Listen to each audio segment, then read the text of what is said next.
नमस्कार, prime news आप देख रहे हैं। आपके साथ मैं हूं मेघना सचदेवा। ये शुरुआत करते हैं खबरों की।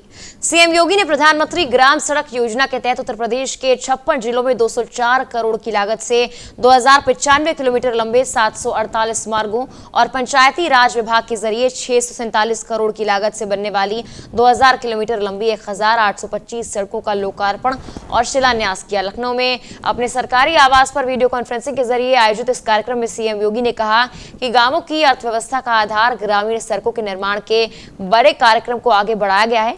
पंचायती राज विभाग सड़कों के नव निर्माण की बड़ी प्रक्रिया को आगे बढ़ा रहा है। मुख्यमंत्री योगी ने कहा कि प्रधानमंत्री नरेंद्र मोदी ने जितना धन ग्राम पंचायत, क्षेत्र पंचायत और जिला पंचायत के विकास कार्यों के लिए उपलब्ध कराया है, अगर उस धन का सही उपयोग पंचायती राज की संस्थाएं करने लगे तो विकास और रोजगार की व्यापक संभावनाएं उपलब्ध हो जाएंगी।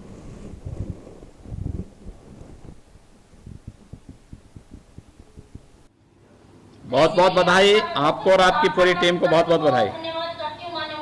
करके दिखा दें सभी लोग कि मेरे लिए ये प्रसन्नता का विषय है कि ग्राम्य विकास विभाग के द्वारा भी और पंचायती राज विभाग के द्वारा भी ग्रामीण अर्थव्यवस्था की आधार ग्रामीण सड़कों के निर्माण के एक बड़े कार्यक्रम को आज आगे बढ़ाया गया है। इसमें भी हमारे लिए महत्वपूर्ण इस बात का है कि 75 जनपदों में से 45 जनपदों में महिला जिला पंचायत की अध्यक्ष कार्य कर रही हैं और विकास के बारे में उनके पास अपना एक अनुभव भी है, एक जिज्ञासा भी है। पंचायती राज जिला पंचायतों के माध्यम से सड़कों के नवनिर्माण की एक बड़ी प्रक्रिया को आगे बढ़ा रहा है और जैसा कि मुझे बताया गया कि 2000 किलोमीटर के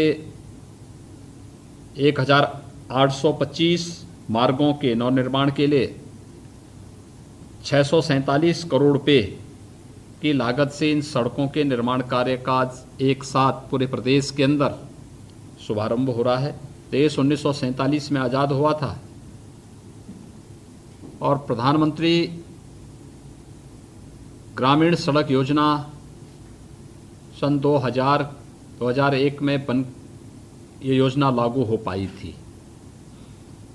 यानी आज़ादी के 5 दशक तक भारत की ग्रामीण व्यवस्था उन बुनियादी सुविधाओं से वंचित थी जो विकास की प्रक्रिया के सबसे बड़े और सशक्त माध्यम होते हैं अच्छी सड़कें। तब से प्रधानमंत्री ग्रामीण सड़क योजना ने अनेक चरण संपन्न किए हैं और लगभग ज़्यादातर ग्राम पंचायतें 500 की आबादी के ज़्यादातर गांव मजरे सभी प्रधानमंत्री ग्रामीण सड़क योजना से पूरी तरह जुड़ चुके हैं। अब उससे भी नीचे के छोटे छोटे मजरे और टोलों को लेने की व्यवस्था इसके साथ जोड़ी गई। एक क्रांतिकारी परिवर्तन इसमें देखने को मिला। पंचायतों को स्वावलंबी बनाना है, चाहे वह ग्राम पंचायत हो, क्षेत्र पंचायत हो, जिला पंचायत हो, इनकी इनकम को कहीं ना कहीं बढ़ाना पड़ेगा। मुझे एक राज्य के एक ग्राम प्रधान मुझे मिले, सरपंच मिले, उस गांव में सरपंच की व्यवस्था उस प्रदेश में। तो मैंने उनको पूछा, मैंने कहा भी आपके गांव में कितना, आपके पंचायत को कितना पैसा मिलता है साल में? उन्होंने कहा मैं पैसे की आवश्यकता नहीं। मैंने कहा क्या मतलब? उन्होंने कहा देखिए हमारा गांव एक हाईवे के साथ जुड़ा हुआ है। हमारी ग्राम पंचायत की जितनी भूमि थी उस भूमि को हमने किसी को कब्जा नहीं करने दिया, गांव के तालाब को गंदा नहीं होने दिया और हम हर वर्ष हमारे ग्राम पंचायत को लगभग 5 से 7 करोड़ रुपए केवल तालाब से और जो लैंड है उस लैंड का हमने कॉमर्शियल उपयोग किया। इससे ग्राम पंचायत को मिलता है, हम उसी पैसे का उपयोग करते हैं, गांव में कार्य भी करते हैं और इस पैसे का उपयोग हम गांव में गरीबों की सहायता करने में भी करते हैं। मैंने कहा कैसे सहयोग आप करते हैं? उन्होंने कहा किसी कन्या की शादी भी, परिवार गरीब है, एक आर्थिक राशि ग्राम पंचायत की तरफ से हम उनको देते हैं। कोई बीमार हो गया, उसके पास कोई सुविधा नहीं, तो हम उसको एक निश्चित राशि सहयोग के लिए दे देते हैं। गांव में कोई व्यक्ति, निराश्रित व्यक्ति मर गया, हम उसको सहयोग कर देते हैं।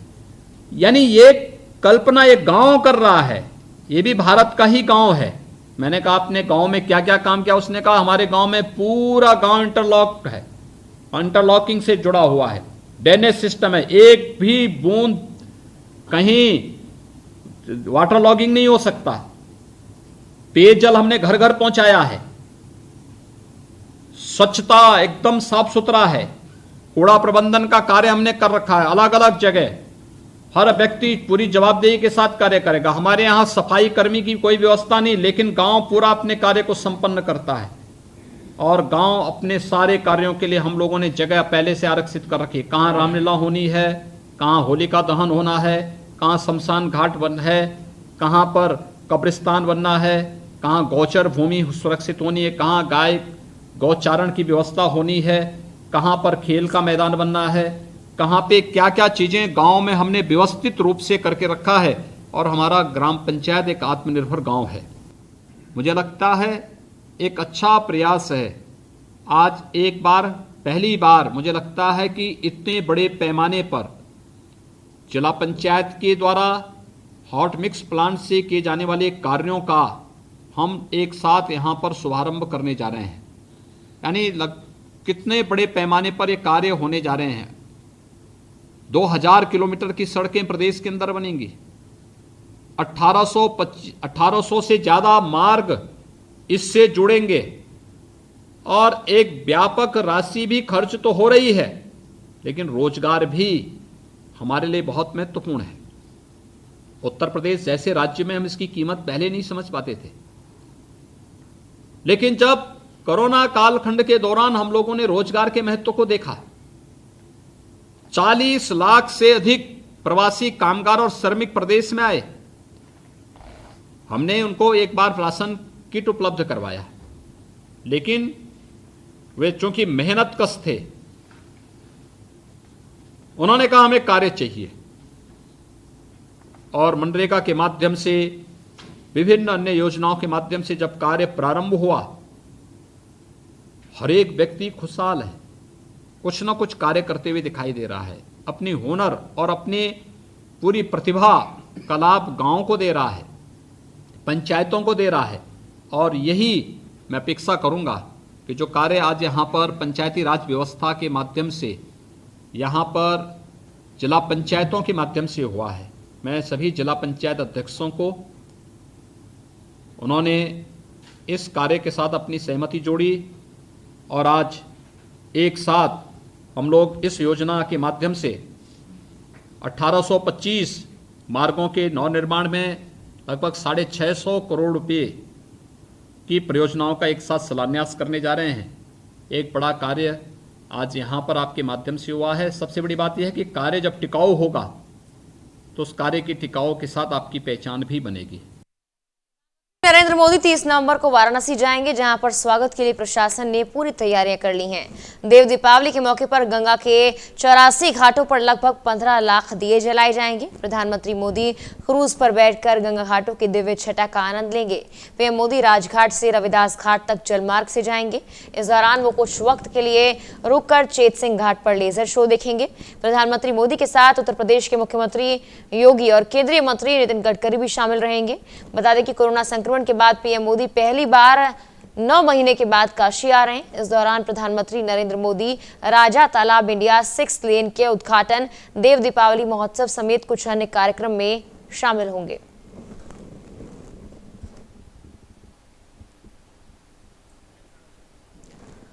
तो देव दीपावली के मौके पर काशी में भव्य कार्यक्रम है और यहां पर 84 घाटों पर 15 लाख दिए जलाए जाएंगे। यहां पर प्रधानमंत्री नरेंद्र मोदी इस भव्य कार्यक्रम के गवाह बनेंगे। उनके साथ सीएम योगी और केंद्रीय परिवहन मंत्री नितिन गडकरी भी शामिल होंगे। देव दीपावली का ये मौका होगा जब 15 लाख दियों से 84 घाट जगमगाएंगे। इस मौके पर प्रधानमंत्री नरेंद्र मोदी यहां पर पहुंचने वाले हैं। इससे पहले आपको बता दें सीएम योगी यहां पर आए थे और प्रधानमंत्री नरेंद्र मोदी के इस कार्यक्रम को लेकर तैयारियां जो की जा रही थी उसका जायजा सीएम योगी ने लिया था।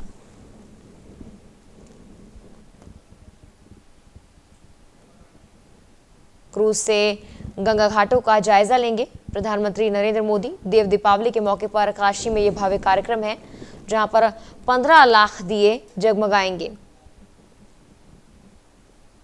और लगभग 9 महीने बाद प्रधानमंत्री नरेंद्र मोदी अपने संसदीय क्षेत्र वाराणसी आ रहे हैं और कई कार्यक्रमों में वो यहां पर हिस्सा लेने वाले हैं। उनके साथ इस कार्यक्रम में सीएम योगी मौजूद रहेंगे। नितिन गडकरी भी उनके साथ इस कार्यक्रम में हिस्सा लेंगे। क्रूज से गंगा घाटों का जायजा लेंगे प्रधानमंत्री नरेंद्र मोदी।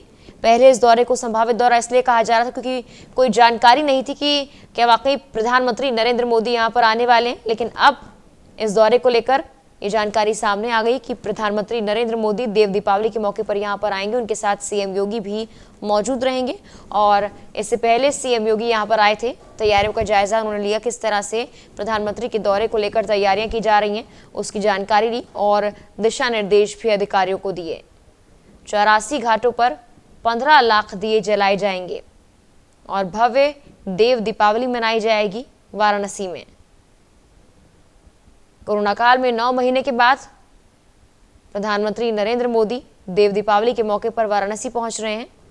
30 नवंबर को प्रधानमंत्री वाराणसी आएंगे।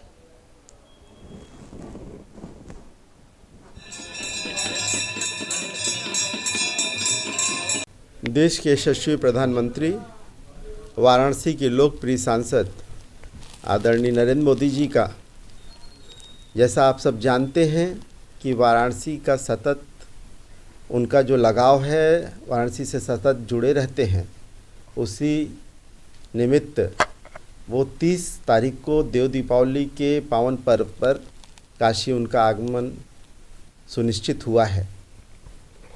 प्रधानमंत्री जी बाबतपुर एयरपोर्ट पर उतरेंगे, उसके बाद वहाँ से हेलीकॉप्टर से खजुरी जाएंगे। वहाँ पर एक जनसभा को भी संबोधित करना है और वहाँ NHI के रोड का लोकार्पण भी करना है। उस कार्यक्रम के बाद प्रधानमंत्री जी हेलीकॉप्टर से डुमरी उतरेंगे।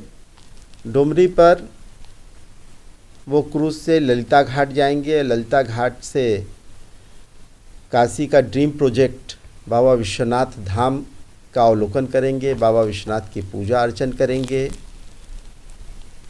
तत्पश्चात वो राजघाट पहुँचेंगे। राजघाट पे पहला दीप देव दीपावली का प्रज्वलित करके वहाँ से देव दीपावली का उद्घाटन करेंगे।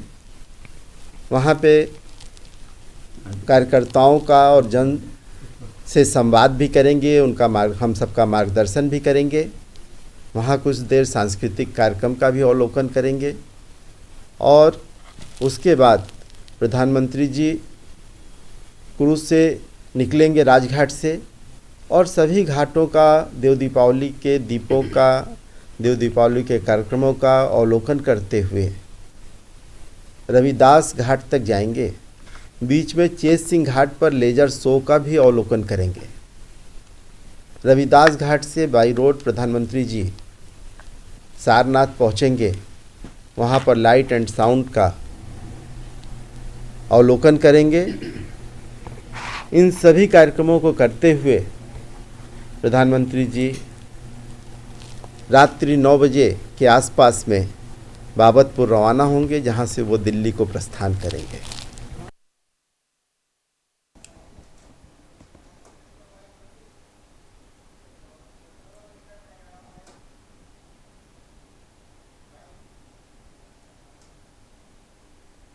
कोरोना को लेकर यूपी सरकार ने प्रेस कॉन्फ्रेंस की। इस दौरान अपर मुख्य सचिव स्वास्थ्य अमित मोहन प्रसाद ने बताया कि पिछले 24 घंटे में 2036 नए संक्रमित पाए गए हैं और 2618 लोगों को स्वस्थ होने के बाद घर वापसी करा दी गई। उन्होंने कहा कोरोना को लेकर यूपी सरकार पूरी तरह से अलर्ट है। प्रदेश में लगातार टेस्टिंग की जा रही है, इसकी क्षमता को बढ़ाया जा रहा है और सैंपल्स की जाँच में कोई कोताही नहीं बरती जा रही, जिसकी वजह से उत्तर प्रदेश में कोरोना संक्रमण में कमी दर्ज की गई है। प्रदेश के सभी नागरिकों को अपील है कि सभी लोग सावधानी रखें। प्रदेश में कोरोना का संक्रमण जो बीच में कुछ कम हो गया था, पड़ोसी राज्य दिल्ली में संक्रमण बढ़ने के फलस्वरूप कुछ जनपदों में संक्रमण बढ़ा है। ये शादी त्योहारों का समय है, हम सबको सावधानी बरतनी चाहिए, सोशल डिस्टेंसिंग का पालन करना चाहिए, समुचित दूरी बनाकर रखनी चाहिए ताकि ये संक्रमण और जगह ना फैले। सावधान रहेंगे तो हम सब मिलकर, जैसा हमारे साथी ने बताया, प्रदेश के नागरिकों के सहयोग से माननीय मुख्यमंत्री जी के निर्देशन में जो कार्य योजना बनी, उस कार्य योजना उनका अनुपालन करने से, इम्प्लीमेंट करने से प्रदेश में कोरोना का संक्रमण काफ़ी हद तक नियंत्रित रहा है। और आप लोगों का, जनता का सहयोग मिलता रहेगा तो इसी प्रकार से ये नियंत्रित रहेगा। तो इसलिए आवश्यक है सब लोग सावधानी बरतें, हाथ धोते रहें, मास्क का निरंतर उपयोग करें, सामाजिक दूरी बनाएं, पर्टिकुलरली जो भीड़ भाड़ वाले क्षेत्र हैं वहाँ पर जाने से परहेज करें। प्रदेश में हॉटस्पॉट क्षेत्रों में कुछ थोड़ी सी मामूली वृद्धि हुई है, कंटेनमेंट जोन भी थोड़े से बड़े हैं। ये दर्शाता है कि जो है संक्रमण में मामूली सी बढ़ोतरी हुई है, इसके लिए सावधानी रखना जरूरी है। प्रदेश में औद्योगिक गतिविधियां तेजी से चलती रहें, उसके लिए प्रयास किया जा रहा है। लगभग 8 लाख से अधिक इकाइयां कार्यरत हैं, जिनमें सभी श्रमिक कार्य कर रहे हैं। विद्यमान एमएसएमईज को उनकी जो कार्यशील पूंजी की समस्याएं थी, उनकी जो कार्य संचालन की समस्याएं थी, उनको दूर करने के लिए बैंकों से आत्मनिर्भर पैकेज में जो ऋण दिलाया जा रहा है, वो उसकी प्रगति इस प्रकार है। लगभग 4,37,000 इकाइयों को बैंकों द्वारा 11,061 करोड़ रुपए का ऋण स्वीकृत और वितरित किया गया है। इसी प्रकार प्रदेश में उद्योगों के माध्यम से रोजगार के और अब रुक करते हैं बड़ी खबर का। लव जिहाद कानून के विरोध में पूर्व मंत्री अभिषेक मिश्रा ने कानून का विरोध किया है। सपा सरकार में मंत्री रह चुके अभिषेक मिश्रा, कानून से खास वर्ग को टारगेट करने की साजिश की जा रही है।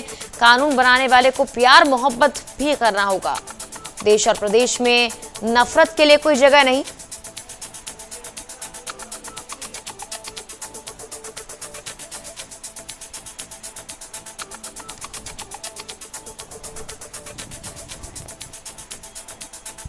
फोन लाइन पर अभिषेक मिश्रा, उत्तर प्रदेश से पूर्व मंत्री हमारे से जुड़ गए। अभिषेक जी, बहुत बहुत स्वागत है प्राइम न्यूज पर आपका।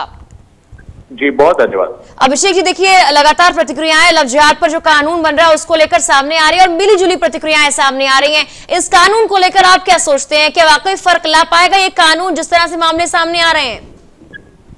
देखिए, लव जिहाद अपने आप में शब्द गलत दिया गया है जी। लव के साथ जिहाद जैसा शब्द नहीं जोड़ा जा सकता, क्योंकि जो लोग लव के बारे में जानते नहीं वो इस शब्द को ला रहे हैं और सिर्फ एक वर्ग विशेष को टारगेट करने के लिए, उनके खिलाफ नफरत फैलाने के लिए इसको लाया जा रहा है। तो इसकी जो मंशा है, इसकी जो नीयत है, उस पर हम लोगों का सवाल है। उसका हम जबरदस्त खुल करके ओपन विरोध करते हैं। बिल्कुल। और इतना जो इसकी नीयत है, जिस चीज को लाने के लिए, उत्तर प्रदेश को लड़ाने के लिए, उत्तर प्रदेश को जलाने के लिए, उत्तर प्रदेश को बांटने के लिए, धर्म को, एक विशेष धर्म को टारगेट करके इसको लाया गया है, उसका नियत का हम विरोध करते हैं और पुरजोर विरोध करते हैं। अभिषेक जी, ये भी कहा जा रहा है कि आने वाले वक्त में कई संगठन इसका दुरुपयोग कर सकते हैं, जिसका अंदाजा अभी से लगा सकते हैं। कई संगठन जो किसी की सहमति के बिना भी उनके मामलों में दखल अंदाजी करते हैं, ऐसे में इस कानून का दुरुपयोग वो कर सकते हैं।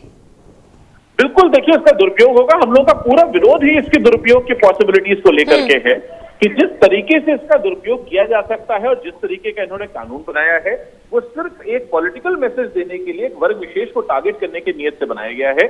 वो उस नियत में ही अपने आप में खोट है और उस नियत का, उसीलिए हमारे माननीय राष्ट्रीय अध्यक्ष अखिलेश यादव जी ने भी बयान दिया है कि हम इसका ओपन विरोध करते हैं। हम इसके जो प्रोविजंस हैं उनका हम विरोध करेंगे हाउस में भी, और मैं भी इसका, हम लोग पूरी तरीके से पूरी पार्टी मिलकर के जो मंशा है, जो उत्तर प्रदेश को लड़ाने की मंशा है, जो धर्म के नाम पे बांटने की मंशा है, हम उसके सख्त खिलाफ है।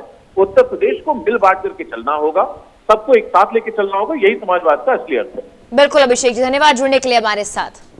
बहुत धन्यवाद।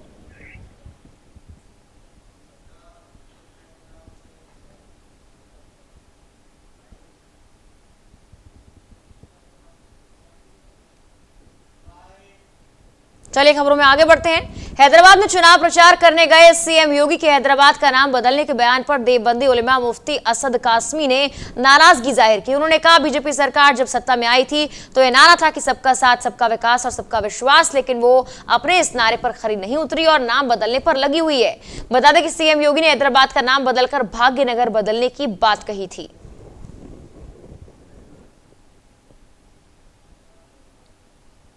देखिए, इस सिलसिले में मैं यही कहूँगा कि जब बीजेपी सरकार सत्ता के अंदर आई और उसका नारा यह था कि सबका साथ, सबका विकास, सबका विश्वास। अब बीजेपी सरकार इन नारों को तो पसे पुष्ट डाल दिया है, इन नारों को भूल चुकी है और इन नारों के ऊपर कोई काम नहीं हो रहा। अब सरकार सिर्फ और सिर्फ जो है नाम बदलने की तरफ ध्यान दे रही है। तो मैं सरकार को ये मशवरा देना चाहता हूँ कि वो जो है हमारा देश किस तरीके से उन्नति करे और किस तरीके से आगे बढ़े, इस चीज़ पर फोकस करे, इस चीज़ पर ध्यान दे। आज आप देखेंगे कि हमारा युवा बेरोज़गार है और हमारे किसान सड़कों पर आ चुके हैं, तो हमारे किसानों की समस्याओं को सुनना चाहिए और हमारे युवा जो परेशान है, बेरोज़गार है, इस तरफ ध्यान देना चाहिए। नाम बदलने से सिर्फ नफ़रत की खाई बढ़ती है और जो है इससे हमारा देश पीछे जा रहा है और हमारे देश किस तरीके से तरक्की करे, सरकार को चाहिए कि इस तरफ ध्यान दे। देखिए, रायबरेली के बशरावा से बीजेपी विधायक के गुर्गों की गुंडागर्दी सामने आई है। बीजेपी विधायक के गुर्गों ने नेगोहा टोल प्लाजा पर टोल कर्मियों के साथ मारपीट की। बताया जा रहा है कि टोल प्लाजा से गाड़ियों को निःशुल्क निकलवाने के दबाव के लिए गुर्गों ने यह तांडव किया। गाड़ियों के निःशुल्क ना निकलने पर विधायक के सामने गुर्गों ने टोल प्लाजा के कर्मचारी को जमकर पीटा। वहीं टोल प्लाजा मैनेजर के नेगोहा थाने में मुकदमा भी दर्ज कराया है।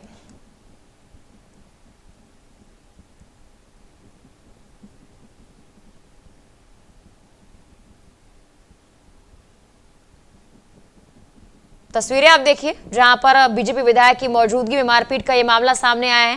गाड़ियों को निःशुल्क नहीं निकालने देने पर मारपीट की गई है। बीजेपी विधायक के गुर्गों ने गुंडागर्दी की है और किस तरह से मारपीट की जा रही है तस्वीरें आप भी देखिए। टोल प्लाजा के टोल कर्मियों के साथ ये मारपिटाई का मामला सामने आया है।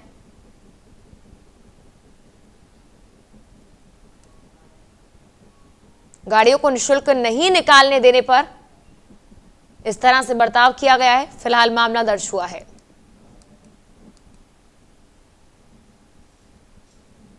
रामपुर में बीजेपी नेता आकाश सक्सेना हनी ने सपा सांसद आजम खान द्वारा बनवाए गए पार्क मुमताज पार्क का नाम बदलने की जिलाधिकारी से मांग की है। इस पार्क का नाम आजम खान ने अपने पिताजी के नाम से रखा था। उन्होंने कहा था कि इसका नाम बदलकर स्वतंत्रता सेनानी अबुल कलाम आजाद के नाम पर रखा जाए। बता दें कि ये पार्क सपा सरकार में बनाया गया था। इस पार्क में लगभग 60 लाख रुपए नगर पालिका का लगा है और बाकी पैसा CNDS का लगा था।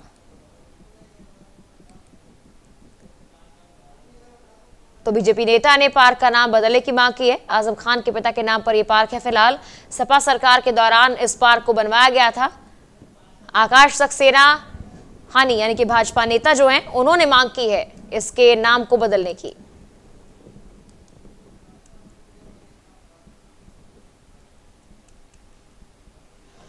हाँ, हमने जिलाधिकारी रामपुर को, जो रामपुर में एक आजम खान के घर के बिल्कुल बगल में एक नगर पालिका के द्वारा, जिसमें करोड़ों रुपया नगर पालिका और CNDS का लगा हुआ था, उस पार्क को व्यक्तिगत नाम पर अपने पिताजी के नाम पर उन्होंने मुमताज पार्क का नाम रखा गया था, जिसको हमने बदलने की मांग की। और हमने मांग की थी कि कोई पुराने जो स्वतंत्रता सेनानी अपने देश में रहे हैं उनके नाम पर रखा जाए। तो सबसे अच्छा नाम अबुल कलाम आज़ाद साहब का इसमें है, उनके नाम पर इसका नाम रखा जाए।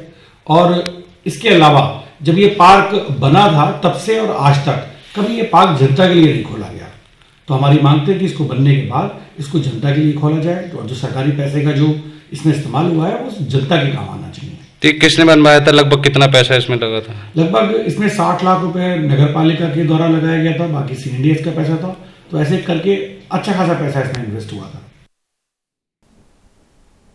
नोएडा के सेक्टर 93 गेजा गांव में लकड़ी के गोदाम में भीषण आग लग गई, जिससे कि इलाके में हड़कंप मच गया। सूचित करने के बाद फायर ब्रिगेड मौके पर नहीं पहुंची। गांव के लोगों ने ही आग बुझाने का प्रयास किया। वहीं आग लगने का कारण फिलहाल पता नहीं लग पाया है। तो फायर ब्रिगेड डिपार्टमेंट की भी लापरवाही साफ तौर पर यहां पर सामने आई है। लकड़ी के गोदाम में आग लगी और देखते ही देखते आग किस तरह से बड़ी लपटें बढ़ती गई, तस्वीरें आपके सामने हैं। भीषण आग लगी, लेकिन आग लगने का कारण साफ नहीं है। बामुश्किल ग्रामीणों ने ही आग बुझाने का प्रयास किया। आग से इलाके में हड़कंप मच गया।